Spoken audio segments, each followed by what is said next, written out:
Hello and welcome to another panel in the virtual Ice and Fire Con 2021 programming. Here's our minor characters panel.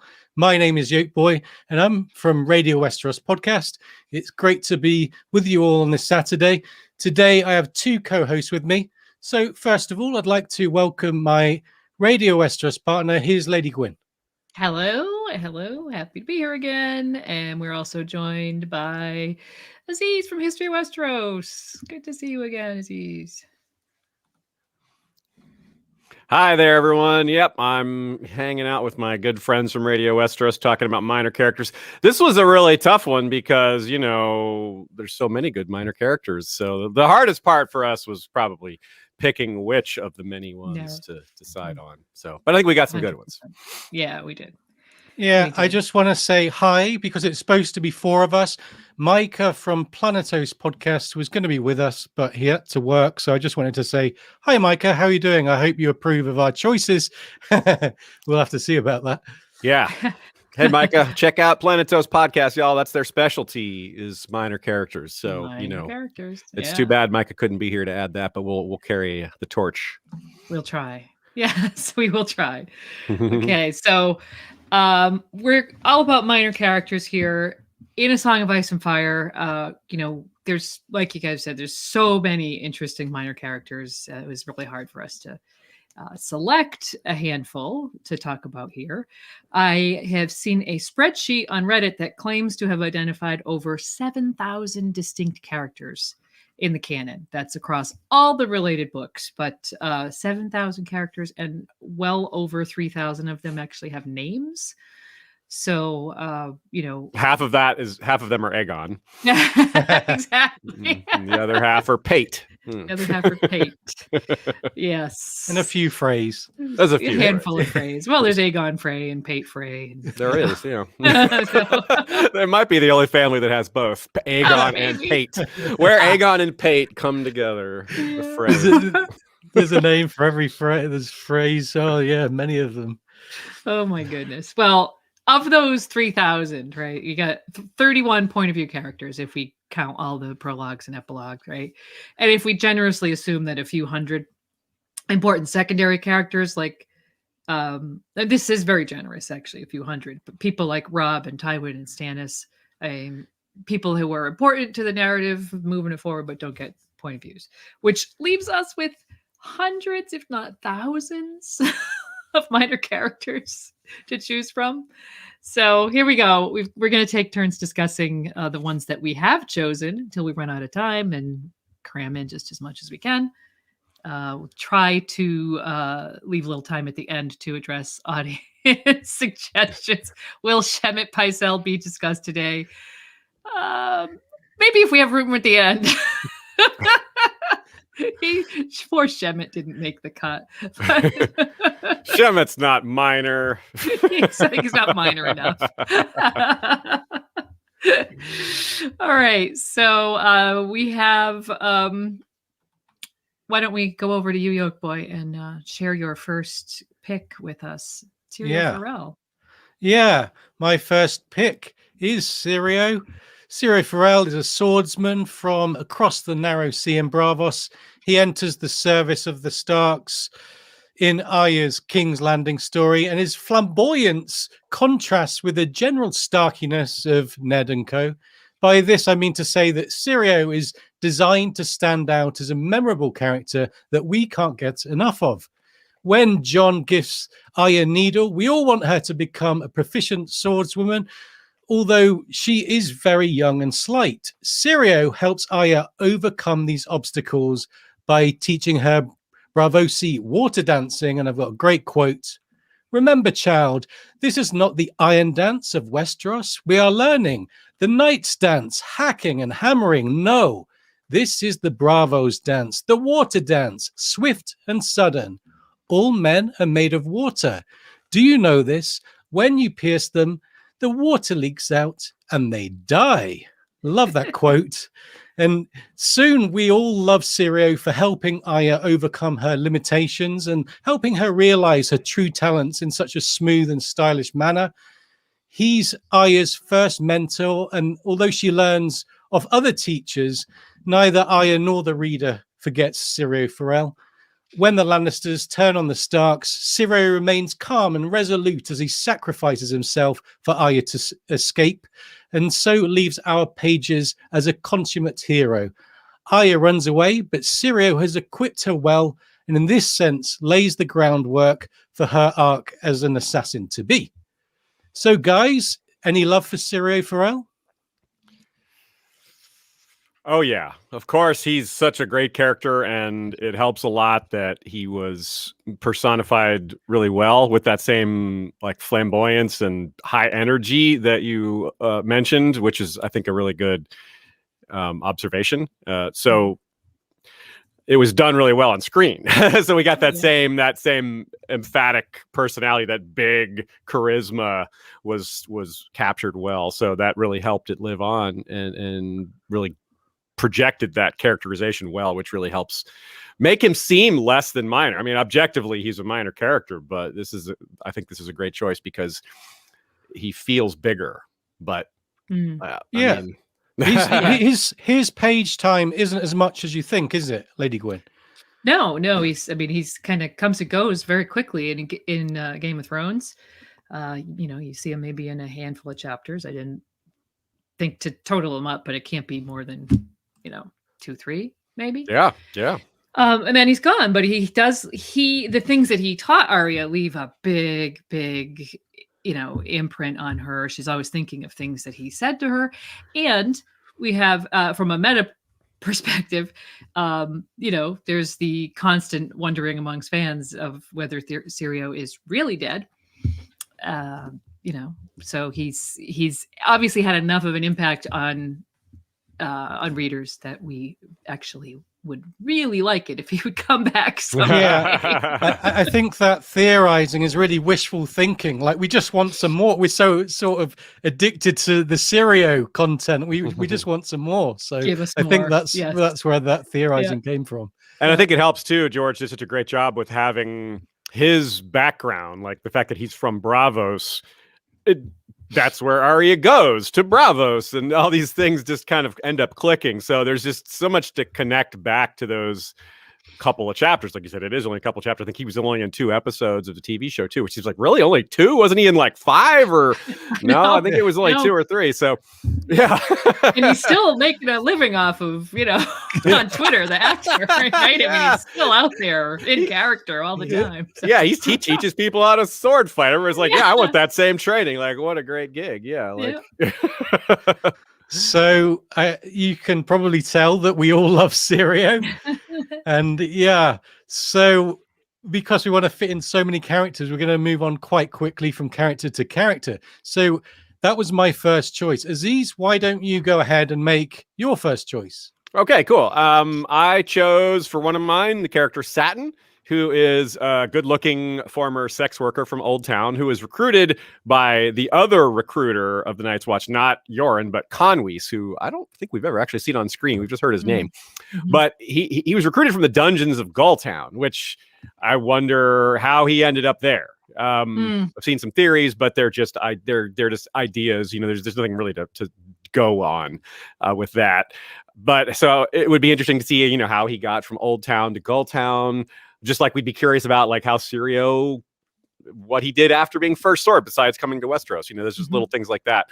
But he really rose in esteem, because that's a real position of prejudice to be a male sex worker in around a group of men who were supposed to be a somewhat military style. So they kind of like, they're taught to think of that as soft or what have you, or worse, really. But he was brave. Jon saw his worth during the battle against the Thenns. He was a crossbowman and did his job well. And he rises to be Jon's steward, which is the position Jon had for Lord Commander Mormont. And Jon himself was, as a bastard, was kind of looked down on. Satin's looked down on even more. But both of these guys have started off disliked by a lot of their peers and risen to be respected. On the other hand, this is where our worry comes up. What's going to happen to the Lord Commander's steward after the Lord Commander is stabbed? And a lot of the guys who stabbed Jon are among those who didn't want him made the steward in the first place. They objected to a former sex worker being a steward for the Lord Commander. Like, it should be someone noble. It should be someone, their prejudice really comes out in that moment. Mm-hmm. And then it's worse because we have, not only is Jon stabbed, let's not forget what else is going on. The free folk are all riled up because the pink letter was just read aloud by Jon and he recruited them to go. 1-1 was stabbed by Sir Patrick. Sir Patrick was killed. There's just a lot of characters that we have to be concerned for in a lot of locations. But if we're just thinking about the Wall, I'm very concerned about Satin because there's a lot of people that might want to get rid of him for political or prejudicial reasons. Plus, there's just plenty of danger anyway. And I feel like the danger he's in has probably been overlooked by a lot of folks because, hey, there's just so many characters to keep track of. And I don't know, this one maybe is worth highlighting. So that's what I think. What do you guys think about Satin? Yeah, I'm glad you brought up the danger. So that's one key point, what is his future. But I'm glad you brought up the fact that he's sort of risen in the ranks now and replaced Ed as a sort of personal steward to Jon. It shows Jon's open-mindedness as Lord Commander, and it shows the best of the Watch. If you're in the Watch and you're in a Brotherhood, what you've done before shouldn't matter. That's the idea of it. And in this instance, Satin is risen up. He trains well as a steward, and he gets his rewards. Mm-hmm. Yeah. I think in some ways this character could be George's commentary on on real life military and don't ask, don't tell, the whole idea of gays in the military, and really just saying that merit is really where it's at. And Jon embodies that principle. We see it from him early on with encouraging Sam along and finding a place for everyone. So I think Satin is just more of the same of that. Yeah, that really doesn't matter where you come from or what your background is or some of those details. It's the job that you do in this organization. Yeah, that's the mark of a good Lord Commander, in my opinion. Yeah, and that's part of why he gets along well with Stannis, is because they have this merit approach to things. And that's a really good take, Lady Gwyn, about comparing it to the military, because you have that same sort of like people getting slightly mocking nicknames that they turn into something that they own, like kind of like how Tyrion discussed that at the beginning. Like Gren says that to Sam. He's like, they call you Sam the Slayer, but you really did slay that other. Like, some of them are mocking, but you really did do that. And they call me Aurochs, and sometimes they do that to mock me, but Aurochs are big and strong and blah blah blah. So he's like, yeah. And Satin, obviously this guy's real name isn't Satin. I would like to know what it is. I know, yeah, that's a good point. We don't actually know. I wonder if that could be part of the theorizing section later. Okay, from Syrio to Satin, and now it's Lady Gwyn's turn. Who's your first pick for a memorable minor character, Lady Gwyn? So one of the characters I chose is Barbary Dustin. She's fascinates me. Again, someone who appears in very few chapters. We don't get to see her until A Dance with Dragons. She's really only in just these, the handful of Theon chapters.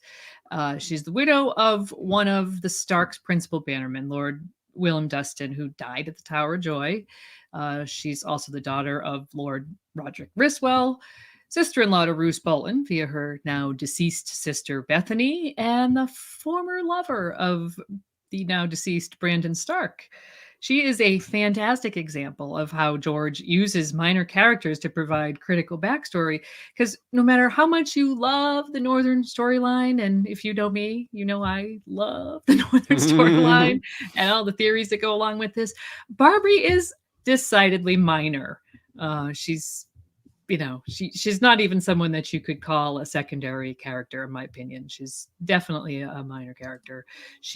But she gives this wonderful exposition about things that happened at the beginning of Robert's Rebellion, what Rickard Stark's family was like, because she knew the Stark kids as teenagers, and they grew up together. And then it's her commentary about a bunch of dead people from her past, notably her nephew Domeric Bolton, Brandon and Rickard Stark, among others, which supports some of the main theorizing about the intricate politics of the North, like Ramsay's role in Domeric's death, and the Southern ambitions theory, and the so-called GNC. So, I mean, for someone who appears relatively little, that it's she and her knowledge are really at the heart of a lot of things that we all hope we'll learn more about going forward in the story. And one of the things I wanted to bring up for discussion is how on earth is Barbary Dustin as a childless widow? How has she managed to keep her title as Lady of Barrowton for all these years since her husband died? She's not a Dustin.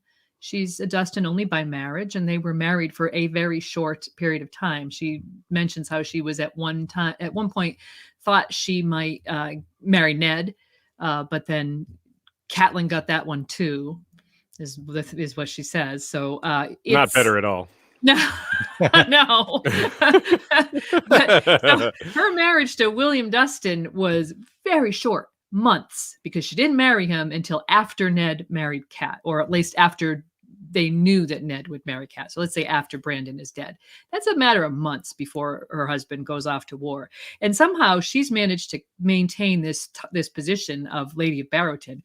The Dustins are one of the primary, Stark bannermen in the North. You'd think that this is a very important house and that they would likely have some sort of male cousins or relatives hiding in the woodwork somewhere. So in my opinion, I think that this indicates that Ned has clearly been a big supporter of hers, has out of honor, maybe for her husband or for something else that she did, allowed her to stay in this role. She's not the mother of an heir or anything. So I think that gives the lie to the things that she says about hating Ned and hating the Starks. Excellent. You covered so much ground there. And am I right in thinking we just see her in dance? Yeah. Yeah. I mean, it's amazing when we're talking about minor characters, but don't forget minor characters can have a huge impact on the plot. It's usually one or two small things they do that have the sort of butterfly effect. I'd put her in that category, right? Mm-hmm. She's probably in only 3 or I think she's in 3, maybe 4 chapters total, because Theon's first 3 chapters in Dance are not in her vicinity. He meets her at the end of one of them, like right at the end, when she smells like, he smells terrible, and then that's like all we get. And then the next 2 chapters they interact a lot, and then he escapes, and that's it. So that is really good, Lady Gwyn. That's some really good thoughts. I want to add one thing. I want to add is just this scene where she's down with Theon in the crypts is so powerful because it's loaded with awesome Stark history, framed around like not being a part of that, and how that's something they have in common, and that they both wanted to have in common, and how this is just explains so much about so many things all at once, and it's doesn't feel like exposition, but it can function that way because it does explain a lot. But it's a really powerful character moment too. But also, like you said, compare her to, in terms of holding on to Barrowton, compare her to Lady Hornwood, who just is the opposite, where she just couldn't hold on to it. I don't know why. I guess it's difficult when you have Ramsay coming after you, but whatever the differences are, we're not super clear on it. Barbary's clearly like a tougher personality, more commanding. Maybe that's part of it, because to stay on top like that, you have to have some more in this male-dominated society. Without an heir, like you said, it's really hard to maintain power, but she's done it somehow, and that implies a lot, right? Like even without, we have no idea how she's done that, but we don't have to know how to know it must be somewhat special, because it's super hard to do that. No matter what circumstances. Definitely. I don't think she does that without Ned's support. I mean, he's the Lord Paramount of the North, Good point. If he disagrees with her presence there, then that's it. I would think that would be the end of it. So And there's that great moment where she says, "None of this is going to get back to Roose, right?" Wink, wink. Like, of course it is. That's the point. That's the whole point of her, everything she's saying. So. Yeah, sure. She just accidentally let all that slip. Yeah, sure. This woman who's maintained power for all this long by knowing what to do is just accidentally, yeah. Basically, she's just like pulled Bruce's ear over and they're like, I hate the Starks. Basically, don't worry, I'm with you. Yeah. So she's totally planning a false trail there. Yeah, it's awesome. Yeah. Okay, so we look forward to more Barbary and plenty to chew on. So moving on, I mentioned that sometimes these minor characters can have a major impact on the plot. So I'm going to switch to my second choice, the Ghost of High Heart. In A Storm of Swords, Arya is with the Brotherhood Without Banners, and they camp at High Heart, which is a place sacred to the children of the forest. There they meet a nameless and memorable character we know as the Ghost of High Heart. The ghost might be very old, is a mere 3 feet tall, and has white skin and red eyes like the albinos in the story, such as Jon Snow's ghost. Who she really is and where she comes from is a total mystery, and the intrigue is increased when she begins to make rather accurate predictions and prophecies like this. Her flesh was whiter, the color of milk, and it seemed to Arya that her eyes were red, though it was hard to tell from the bushes. The old gods stir and will not let me sleep, she heard the woman say. I dreamt I saw a shadow with a burning heart butchering a golden stag. I dreamt of a man without a face, waiting on a bridge that swayed and swung. On his shoulder perched a drowned crow with seaweed hanging from his wings. I dreamt of a river, or of a roaring river, and a woman that was a fish. So most of those sort of predictions, we know what she's talking about. She is very accurate.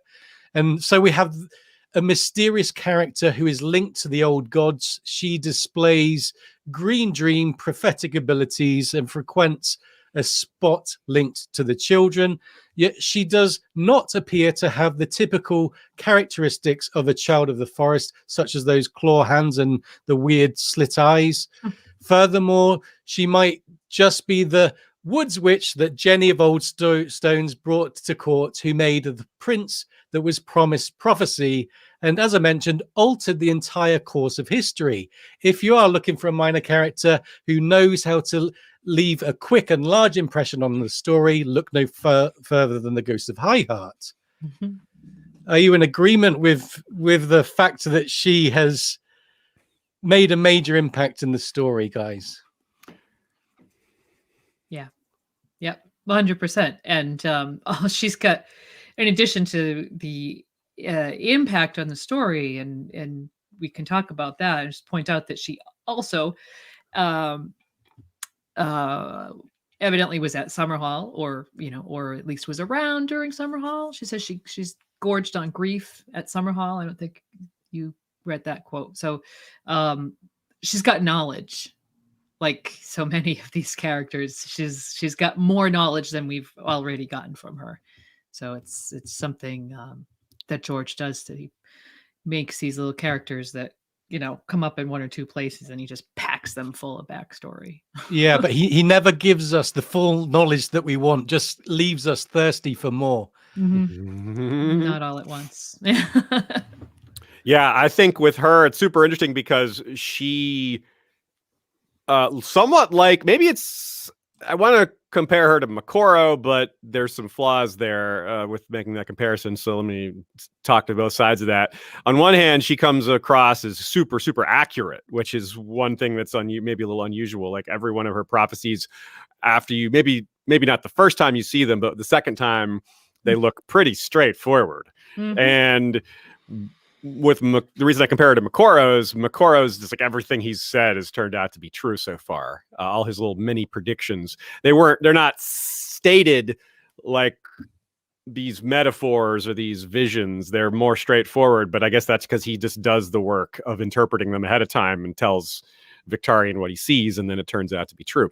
But George is presenting us with this sort of range of outcomes with these prophetic characters, where some of them get things wrong, like Melisandre, but they're still kind of on the right track, even if they have the details wrong in her case. Or someone like Aemon, who had it wrong like his whole life, according to him, and was just starting to figure out the truth right before he died. And someone like her, who's older than Aemon, maybe. We don't know, but fulfills the same role of an old character who knows a lot, that doesn't reveal everything they know, because what they know isn't directly knowledge that they have. It's visions. It's like they're a conduit. They don't actually hold the knowledge of what produced these visions, right? They still are open. They still have to interpret it too. And they don't always do that, because to them, they're just dreams. Like, does the Ghost of High Heart bother to interpret her own dreams? I don't know. I mean, if she has them every night, I wouldn't. I'd be like, just try to forget about it, you know? Right. So, no, that's down to the BWB, isn't it? That's down to the BWB sort of paying her for this insight and information they can't get elsewhere. And they keep coming back because she keeps being right. That's why I think that's why part of why George has us see her twice, not just once. It's a little interesting that they have two trips there, and maybe we'll get another much later down the line. Maybe Arya goes back there. Like, that's one thing I'm really curious about. Will we see this character again? Maybe. Yeah. I feel like it's unfinished business with her. She's just such a memorable character. Guys, can I ask you, do you think that she is a sort of half child of the forest, half human, like a hybrid, because she sort of has these abilities and some of the characteristics you'd think of a child of the forest, but not others? Lady Gwyn, have you got any thoughts about that? I think we've suggested in the past that she could be some sort of some sort of a hybrid, I guess, if that's if that's even possible. Yeah, I feel like anything is possible. There's a chance it's possible, in that the same way that, like, it could be like regular means, but it could be magical means, like if the Targaryens literally have dragon blood, which it seems they do, to some small degree, or for lack of a better word, is magic in their genetics that you call dragon blood, but maybe that's, I don't know if it's the right term, but it's a similar kind of thing, where she has these weird qualities, but on the other hand, we're told that the people, the ones the old gods mark with this powers, are often people that are kind of frail in the first place. And she was born really small, and etc. Maybe that's in line with that. So yeah, it's great George work of the, you can't be sure. It fits a couple of different possibilities. So maybe it's both, maybe it's some other third option. Classic George. One other thing to throw in there, like, is Bran or Bloodraven, was particularly Bran, ever going to become aware of her, as part of, like, in the network, another presence within the network or something like that? That's another way we could maybe see her again. Yeah, that would be interesting. Okay, so plenty to say about the Ghost of High Heart. Wonderful sort of magical character that comes and adds color to our pages. So Aziz, why don't you give us your second pick for this round? Well, to some people here, it'll be borderline offensive to call Gilly a minor character, but I would agree she's not minor in terms of emotional impact. That's kind of true for a lot of these characters here. In terms of screen time, it's pretty fair to say that, though she definitely has a lot more than these other characters so far. She's in quite a few more than like 2 or 3 chapters.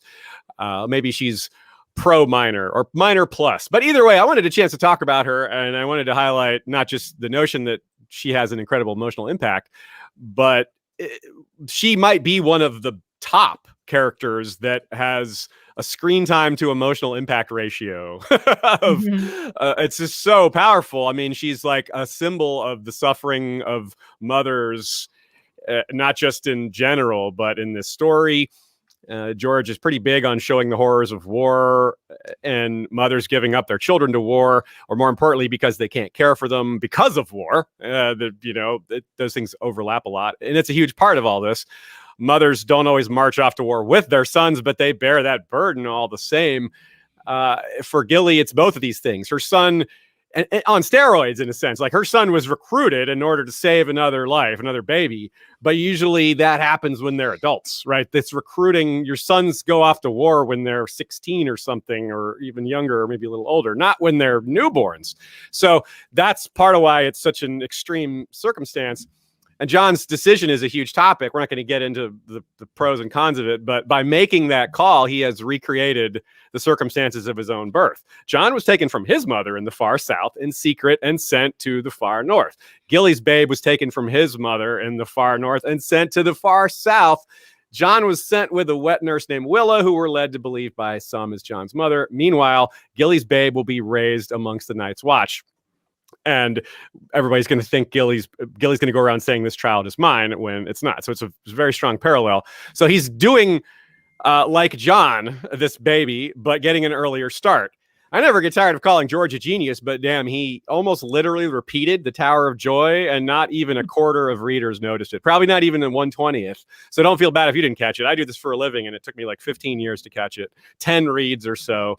So we're dealing with a master of deception here. Don't ever feel bad when a master deceives you. That's something he's really good at. So, but the kicker here, I think, is in the names. Do you think Rhaegar and Lyanna intended to name John Aemon? Yeah, some people think Jaehaerys or Aegon or something else, or they think it doesn't matter because his name is John. And those are fair points, but I do think there's a strong chance the original intended name by Rhaegar and Lyanna was Aemon. And recall, on the Cinnamon Wind, when sailing for Old Town from Braavos, not long after Maester Aemon's death and his renewed interest in the prince that was promised prophecies, they chose to name the babe after him. That's baby Aemon there. So Aemon's the name George seems to give to Targaryens who rise high but never actually become king, like Maester Aemon himself was offered the crown. John's probably never actually going to be king, but he's going to be tempted by it or offered it, perhaps. And of course, Mance's son, baby Aemon, is also the son of a king who also won't wear the crown himself. So George has made Gilly into a parallel to Willa, and thus thrust her into the midst of one of the biggest plots and mysteries of the entirety of A Song of Ice and Fire.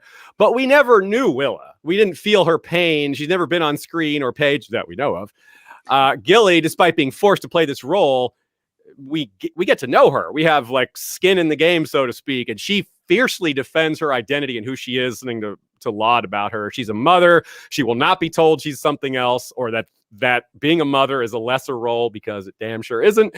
And Gilly, we can hope, stands a chance of being reunited with her real child, and or perhaps she'll be the permanent mother of Dalla and Mance's child too. Like she'll have her own kid and her adopted child. Maybe we've been told there'll be a bittersweet ending. That means there's going to be some happy things amidst the sad things, and mothers raising a child in peace, or children in peace, hopefully with a father around. But anyway, that's one of the best signs that things are now in a something like a happily ever after state for some of the characters, when you see mothers and kids and families kind of like being able to do their thing. And if Gilly's already been a symbol for this other stuff, she might represent a great way to symbolize the going forward, the future of that. She doesn't worship the Seven herself, but she represents the mother as much as anyone, especially now that Catelyn is, well, Stoneheart. So I have hope that things will work out for Gilly and both her adopted child and the child of her body, and hopefully Sam is there with them at the end too. So that's probably the longest thing I could say about any one of these characters, but you know, there's a lot to say about Gilly, right? Yes, yeah, indeed there is. And I too hope that she has, you know, a sort of upbeat ending at the end of what she's suffered at the hands of her father and so on. One point I was going to make, I think it's noted that Gilly is very honest, that when she was younger, her mother sort of beat the lies out of her. I can't remember how it's described, something like that. So she went through some trauma. But Gilly is as a result very honest. So what happens if there's a situation down at Horn Hill when she sort of has to tell a few lies? If Randall's around, you know, it's going to set up interesting dynamics. Will she sort of put her foot in it by being too honest? Who knows? But it's going to set up interesting dynamics if she's there when, you know, Samwell inevitably has to confront his father. And yeah, like I said, it's set up for great dynamics. Any thoughts, Lady Gwyn? I'm looking forward to you know, when she has to interact with more and more people in Westeros proper. I mean, so she's come from Craster's Keep, and she's been at the Wall, and she's, you know, met these men of the Night's Watch who are well aware of her background, and they all seem to accept it on some level. You know, Craster's Craster, and they've accepted that because he's part of the reality up there. But now she's deep into southern Westeros, and I'll be interested to see once she starts having to interact with other people, sort of, this idea that you've suggested she's very honest, and Aziz, I think, suggested that she's very, she's very true to herself. She's a mother, and she is who she is. She's Craster's daughter, Craster's wife. I mean, when she starts having to answer for her background to Westerosi people, Sam's mother, for instance, or gosh, any other number of people that she might come across. I think it's going to be very interesting. I have confidence that she's a very strong person and that she will be, stand up for herself and be unapologetic. So, yeah. So there could be a lot of sort of personal growth for Samwell and Gilly at the tail end of their journey down to Old Town there. One last bit, if I could throw in just for fun. You know how Ygritte goes, she kind of looks at that tower and is like, whoa, that's quite a tower. And John's like, oh, that's nothing. That the high tower, there's the blah, blah, blah. And Gilly gets to see the high tower. So her reaction compared to Ygritte seeing Queen's Crown or whatever, it's just really, and of course, it's also fits nicely with the whole Tower of Joy bit. Yeah. Yeah, certainly a culture shock. Okay, so next up, Lady Gwyn, why don't you tell us about your round 2 pick? My round 2 pick. It's a favorite, isn't it? I know that this is a big favorite. Oh no, anyone that knows me, it's Jory. Jory Cassell. Is probably no secret that he is my favorite minor character. I don't care that he died 4 books ago in A Game of Thrones, but his death is still one of the most affecting ones in the series to date. Jory is the son of Martin Cassell, also dead at the Tower of Joy. There's the connection that my first character had as well. He's the nephew of Sir Roderick Cassell, cousin to Beth, and a loyal bannerman to Eddard Stark. I think Ned probably felt a lot of responsibility for Jory because his father did die at the Tower of Joy. And this is kind of like the case of Barbary Dustin, where I suspect that Ned supported her and, enabled her to remain the Lady of Barrowton. I think he really took care of Jory. He's been Ned's captain of guards for the past 8 years. He was present when that group in the very first Bran chapter. So we meet him very early on when they go to see Garrett executed and find the direwolf pups. He was the first one to suggest that it might be an ill omen, that the wolf had died with an antler stuck in its throat. And I think this is interesting because this was notably before they received news that Robert was coming.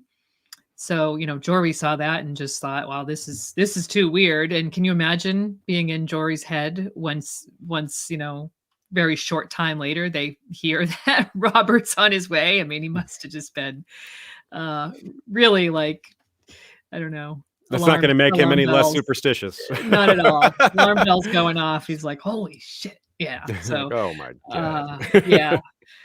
His death in King's Landing at the hands of Lannister guardsmen who were directed to kill Ned's men by Jaime is something that Jaime Lannister has a lot to answer for.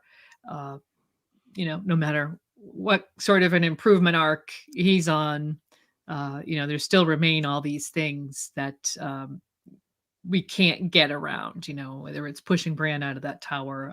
And for me, it's also ordering Jory's murder in those streets of King's Landing. Something that really fascinates me about House Cassell is their sigil. And this could, I'm going to say something that could actually indicate why Ned feels such a strong sense of responsibility or closeness, or why the Cassells are so involved with the Starks. The Cassell sigil is 10 white wolf heads on gray, which is an inversion of the Stark colors, and also, using the actual Stark symbol. I think that this might very well hint that they originate from a bastard line of House Stark. Cassell also means castle. So I think perhaps this might have been a name taken by, a second generation or later from this line, similar to how Renifer Longwaters in King's Landing, their family took the name Longwaters after, the original waters, you're not going to keep that bastard name down generation to generation. So it could indicate that they were, closely connected with the local castle, Winterfell, because they don't really seem to have a holding or a castle of their own. So I definitely feel like House Cassell has a close, almost familial connection to the Starks. And, this really explains, I think, why, he's so positively regarded by all the Stark point of views. I mean, the kids all seem to love him. So. Yeah, they all have a high opinion of him for sure. And I'm glad, Yolk Boy, I guess maybe you're responsible for the order of characters today. I think whether you did it on purpose or not, I think you did. Putting Jory next to Gilly has a lot of resonance because, again, major Tower of Joy vibes here. If you think about what happened with Jory's death, Ned is found cradling Jory's body, and it was 7 Lannisters were killed and 3 Starks were killed in that fight in the streets. And Ned passes out, wakes up in his bed in a coma, and has his dream about the Tower of Joy for the first time ever in the series. So it's like George is amazing at weaving in Tower of Joy stuff just all over the place, and it's just not apparent. It's so subtle. You just have to be like, even with one of the things Robert says to Ned right after Ned wakes up about Jory's death and stuff, it's just like one of the same lines. It was something about, I'm spacing out on what the line is, but it's one of the same lines said by someone in the Tower of Joy dream. So Jory, and that's just one of the more powerful ways these characters are used because that mystery is so strong and enduring and emotional. But as you said, it's way bigger than that. This character and his family apply to a ton of different parts of the plot and the backstory. Like, for example, Theon's, you mentioned Beth, using her as a hostage and all that. So that's the Cassell family. And you've got this special cemetery for people who aren't Starks, who are loyal, who were considered worthy, and Jory's body is sent there along with ladies. Those are the first 2 bodies that are sent there during the series. So that's pretty sad. But yeah, but like you said, that just shows the esteem they have, and it goes both ways. The Cassells have clearly they earned that esteem. It seems like being at the Tower of Joy, his father, and then reliving it with Ned in the streets there, and yeah, you just can't say enough about it. Mm-hmm. Yeah, you both make good points. The Tower of the Joy and the sort of emotive side of Jory's death. I do feel like his death was supposed to affect us in the way that Lady Gwyn mentioned.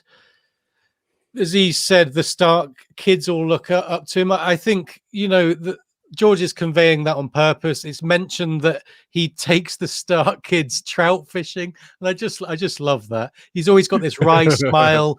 And there's many more details which give us the impression that he loves the Stark kids and is beloved by them in return. So this all serves to make Jaime seem really terrible, which obviously George wants before trying to sort of redeem him in the eyes of the reader or improve him. And yeah, the order to kill, as Lady Gwyn says, leaves a lot to be desired when you're sort of analyzing this character and trying to decide if he's a good or a bad guy. That's a huge strike against him. Okay, so on to round 3. And my pick for round 3 is Marwyn.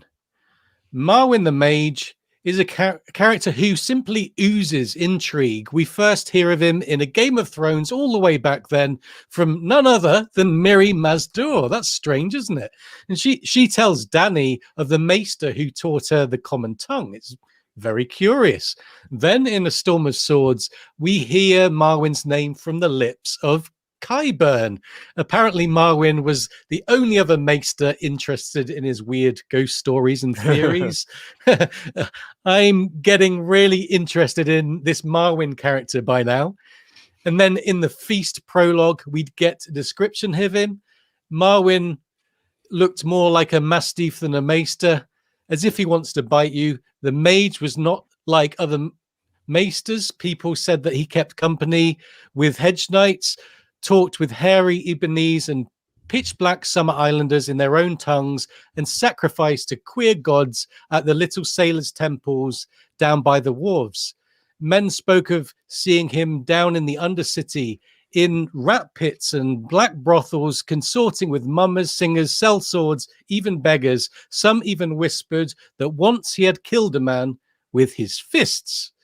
So after all of this intrigue, by the time we meet Marwyn on page in Feast, our curiosity as readers is at critical mass, and he does not disappoint. He has managed to light a magical glass candle and rambles on about prophecy, how it will bite your prick off and so on. And soon he just drops everything and speeds off in the hope of sailing east on Cinnamon Wind in order to meet and aid Daenerys. We're all dying to know more about this minor character. He is one who is extremely proactive and is likely to steal any scenes that he's in. Given he's only been in one scene so far, readers are beyond intrigue as to what comes next. He embodies the awe and the wonder of this new era that the story is racing towards with magic and the others and the dragons. Well said. I really want to know where he is. Like, yeah, you say he's sailing east of Cinnamon Wind, which I agree. He certainly went to the docks immediately. Like the quickest decision anyone's ever made about a half a way around the world journey. Like, that is the quickest anyone's ever gone left to go across the world. He's like, I pack nothing. I will go across the world now. On a, like, George really wanted to get him off page as soon as possible. Let's just give you like 1 minute of this guy, and then we'll get rid of him. Yeah, it's like that guy's like Robert Baratheon meets the reader. He's like halfway between somehow. That's a good way to put it. So yeah, I'm super curious too, and I just wonder, like, he hasn't shown up yet. Like he made a beeline, but there's no sign of him anywhere. It's not like he showed up, and of course things are rather hectic right now. It might be a bit troublesome for one single Summer Islander ship to make it into Slaver's Bay right now. Maybe we'll see him in Volantis instead. I don't know. I'm really curious how this connection is going to be made, because as far as what he can offer Daenerys, like, mind blown with the possibilities, especially if someone like Makoro is already at Dany's side talking about other prophetic things. Like, this Dany's court is shaping up to be mad interesting. Tyrion, maybe Barristan if he's still around. You got Missandei, you got this guy, and then Makoro and whoever else. And they and the way they interact with each other.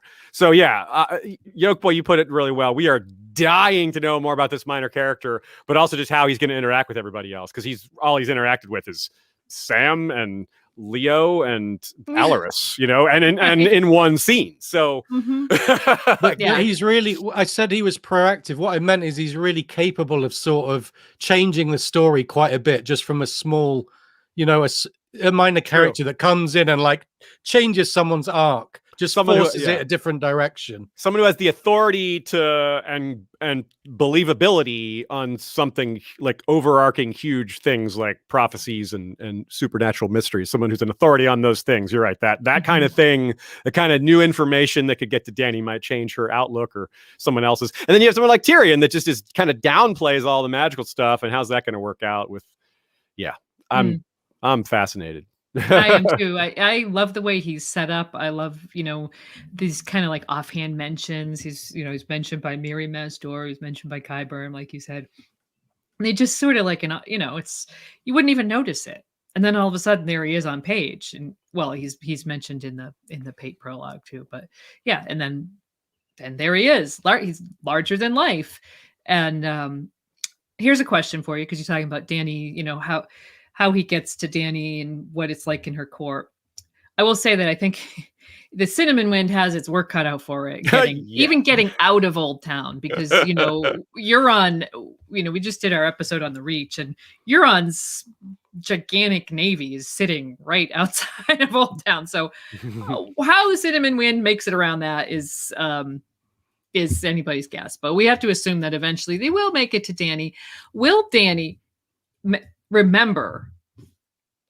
I don't know why she would, but it's just, I'm curious, because he's mentioned by Miri Mazdor. Do you think she might ever make that connection? Like, Yeah, that's going to be interesting. are you the guy that? Yeah, The dude. Yeah, that won't go well. Yeah, and then all of a sudden his a potential to have authoritative things to say will go right out the window, depending on how she reacts to that. Right. Okay, so that was some Marwyn. We all love some Marwyn the Mage. Why don't we pick a very different character? Aziz, why don't you go ahead and tell us your final round pick? Cool. Yeah. So I picked one that is also in Dany's arc, a big part of Dany's story, but is a very different kind of character, a very different kind of influence. The Dothraki characters around Dany haven't been fleshed out as much as we greedy readers may have wanted. We want every character deeply fleshed out, to be honest. But perhaps that will change. So I chose Ricardo because George has at least singled him out in some small way, which sets him out a little bit more than the other Dothraki characters in a lot of ways. For example, I've heard it said that Irri and Jiki are somewhat interchangeable, and it's hard to argue with that. Like, it's hard to be like, which one said which, and they say some of the same things. And the Blood Riders are kind of only differentiated by their weaponry at this point. So Ricardo, however, as I said, he's had a glow up. Right, he now towers over Aggo and Jogo, and Irri and Jiki argue over like how he's so hot now, you know, and but there was a fourth Blood Rider, and he died near the end of Game of Thrones fighting Drogo's Blood Riders alongside Jorah. But we haven't seen the Blood Riders fight since then. Like, let that sink in. It's not the most important thing. Is we have to see the Blood Riders fight, but that's one of their main purposes besides scouting and other cool stuff. And surely the Blood Riders will have fights again. And Ricardo is, more prepared for it now that he's larger. And it also comes kind of around the same time, this glow up where Cersei, I mean, it's not super close in the book, but it's somewhat of a parallel that the queens are kind of upgrading their guardsmen. Cersei gets the Kyborg, the mountain, to her Kingsguard near the end of the book. And so this is kind of like maybe a setup for the guards around these powerful queens being important. Now, I don't think Ricardo will have a role as significant as the Mountain. The Mountain's already had such a big role. Ricardo probably can't catch up to that. But there does seem to be room for an increased role for the Dothraki characters. At the very least, something the show left out entirely, because they left out the Blood Riders almost entirely, was that the Dothraki in Westeros as a culture clash. That could be really interesting. And defending Dany from her enemies might get tougher when the Iron Throne is so close by, and there are people that are like, oh, we got to stop her. So I also very much wonder about the end game, though. Like, imagine Dany dies, and imagine it's done by human hands, right? Like, that's certainly possible. The show did its thing, but the Blood Riders have an oath. It's not like the Kingsguard where they do. It's sort of like the Kingsguard where they swear to protect the king or queen or whatever, but there's no post oath for the Kingsguard. The Kingsguard don't have an oath that says, if your king dies, you must go kill whoever did it and then go die yourself. That part isn't in the Kingsguard vows, but it is in the Blood Rider vows. They swear to kill whoever kills their blood of their blood and die in the process if necessary. So that's going to be a thing maybe at the very, very end of the story that might matter a lot, assuming they're still around, or even if one of them is still around. If it's not Ricardo, then that's going to really be an important postscript to deal with. So I feel like there's some interesting potential there, even if it's, and hopefully it's more than just fighting stuff, but even that part could be interesting because of the motivations for why the fighting happens. Mm-hmm. Yeah, it'll be interesting to see where he goes. I mean, it's noted several times that he's become bigger physically, but I just feel like I haven't really got to know him anymore. So what we're looking for is, some sign of emotion. What has he grown internally? We just don't know. Like you said, it's something that George has not gone into detail over. Okay, guys, we got time for one more minor character. Lady Gwyn, your third round pick, take it away. My third pick is Orain Waters. This guy. This guy. The Bastard of Driftmark, as he's called. He's the half-brother of Lord Montford Valerian, who died at the Blackwater, leaving a 6-year-old heir. Owain himself had fought for Stannis at his brother's side, but he survived and was captured and ended up bending the knee to Joffrey in the aftermath, like a lot of people did out of expediency, no doubt. But he seems to be very ambitious, and soon he gains Cersei's favor, apparently because he has this beautiful silver hair, which is still common in House Valyrian after years of intermarrying with their fellow Valyrians of House Targaryen. This hair reminds her of her big crush, Rhaegar.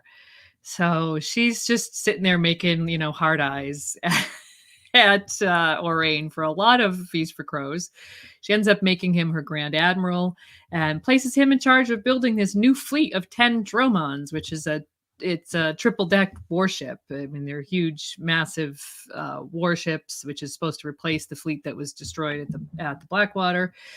He decides that he's going to crew it with relatively unknown young men as captains, so probably known men that are known to him. But Pycelle doesn't approve, but Cersei tells him to basically screw off and lets Owain do whatever he wants, and and he crews the actual crew with poachers and thieves, like the kind of people who would normally be sent to the wall, but they're all about sticking it to Jon Snow, so he takes all those people for his ships. In short, he's created this big naval force, which kind of resembles a pirate fleet because it's got a bunch of undesirables crewing all the ships, and it answers solely to him. These aren't people that are known quantities that have any loyalty to House Lannister or the Iron Throne. They're just people that he picked. So he convinces Cersei that somehow that leaving the fleet out at sea will be a great way to display the power of House Lannister and keep Mace from storming in to rescue Marjorie when she gets accused. But then when Cersei's arrested, he just buggers off. Yeah, how does that show the power of House Lannister? What does that say? Like, this shows like you don't have much power at all, do you? People are just running away with your ships, man. Like, I'll see ya.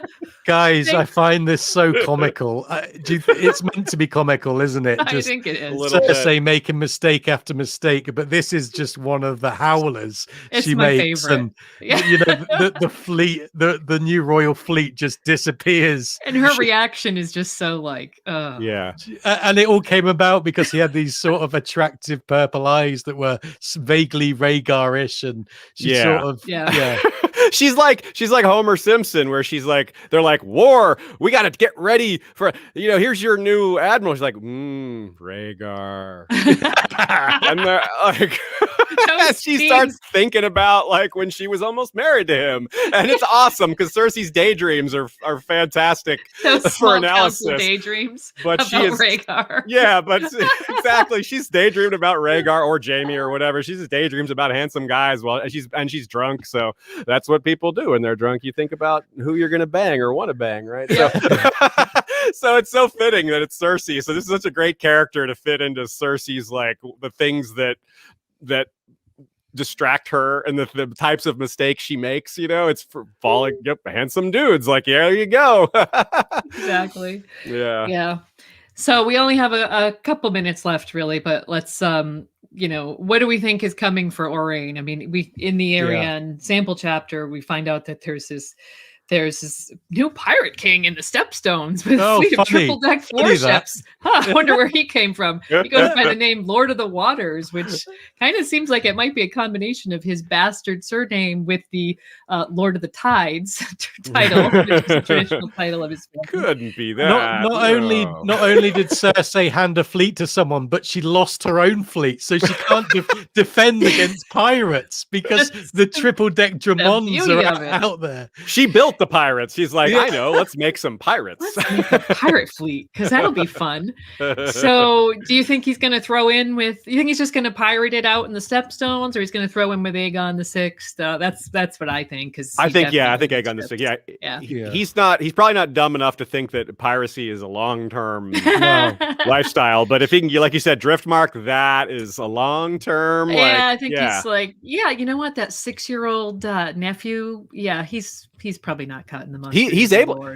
Yeah. he's capable of doing that thing that a lot of powerful lords are able to do in the real world and in this story, which is, I'm too powerful for you to beat. So, or too powerful for it to be worth it for you to beat me. So you're going to have to give me something to settle and negotiate. So he's like, yeah, it's like you got to pay him off to stop being a pirate.